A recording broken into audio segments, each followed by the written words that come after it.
નમસ્કાર, આપ જોઈ રહ્યા છો નેશન પ્લસ ન્યૂઝ. હું છું આપની સાથે હેતલ ભગત. સિનોર તાલુકામાંથી વાઇલ્ડલાઇફ રેસ્ક્યુ ટ્રસ્ટ દ્વારા અજગર અને સાપનું રેસ્ક્યુ કરવામાં આવ્યું હતું.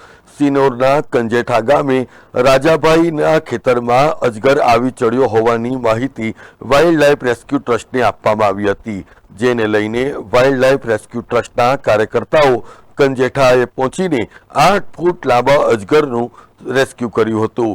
ટ્રસ્ટ દ્વારા આ અજગરને સુરક્ષિત સ્થળે મુક્ત કરવામાં આવ્યો હતો. સિનોરના અવાખલ ગામે કિરણભાઈ પટેલના પોલ્ટ્રી ફાર્મમાં એક સાપ આવ્યો હોવાની વાઇલ્ડલાઇફ રેસ્ક્યુ ટ્રસ્ટને જાણ થતાં 7 ફૂટ લાંબી ધામણનું પણ રેસ્ક્યુ કરવામાં આવ્યું હતું. કેમેરામેન નવનીત પરમાર સાથે Satyam Nevaskar, nation plus news, Vadodara.